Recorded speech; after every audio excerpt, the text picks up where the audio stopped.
अभी कर्नाटक के डुबारे elephant camp में बहुत ही दुखद घटना हो गई। एक हाथी जिसका कि नाम था कंजन था, जिसकी की उम्र थी 26 साल, और दूसरा मेल हाथी मार्थडा, जिसकी उम्र थी करीब 53 साल। मार्थडा बिना दांत का यानी मखना हाथी था। टूरिस्ट आसपास खड़े थे और हाथियों को नहलाया जा रहा था। मैंने हमेशा से बताया कि हाथी के पास नहीं जाना चाहिए, बड़ा ही खतरनाक जानवर होता है, भले ही उसका महावत साथ में खड़ा हो। कई बार ऐसा होता है कि वो महावत से गुस्सा नहीं होता, आपसे गुस्सा हो जाता है। और अगर आप हाथी के बगल में खड़े हैं, सेल्फी ले रहे हैं, उसकी सूंड को पकड़ के खड़े हैं, 1 सेकंड लगेगा आपकी मौत होने में। महावत उसको नहीं संभाल पाएगा। छोटा जानवर नहीं, बहुत बड़ा जानवर है। मैंने पिछले वीडियो में बताया है कि देखिए, आप सेल्फी लेके बताना क्या चाहते हो।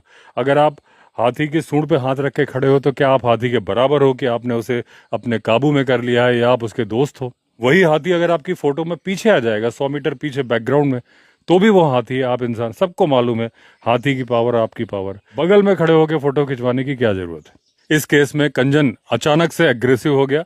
उसने मार्थडा पे हमला करना शुरू कर दिया। टूरिस्ट में भगदड़ मच गई क्योंकि टूरिस्ट बहुत ज्यादा नजदीक थे।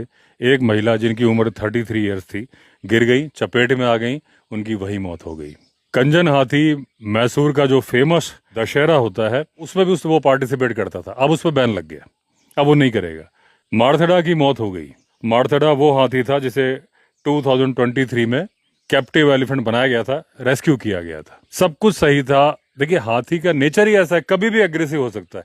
जंगल में दो हाथियों की लड़ाई होती है, एक के पास ऑप्शन होता है दूर भाग जाने का। जो कैंप्स होते हैं उसमें दूर भागने का ऑप्शन कहाँ है? थोड़ी दूर जाएगा, उसका गुस्सा तो बरकरार है ना पहले वाले का। इसलिए मेरी सलाह तो ये है, कभी भी लोगों को हाथियों के पास नहीं जाना चाहिए। अब गवर्नमेंट ने भी रूल कर दिया कैंप में कि 100 मीटर से नजदीक नहीं जा सकेंगे, लेकिन एक जान तो चली गई इंसान की। हाथी की जान तो तब भी जाती, उस पे तो नहीं रोक सकते थे क्योंकि वो दो हाथियों का झगड़ा था। इंसान की जान बच सकती थी अगर नजदीक नहीं होते।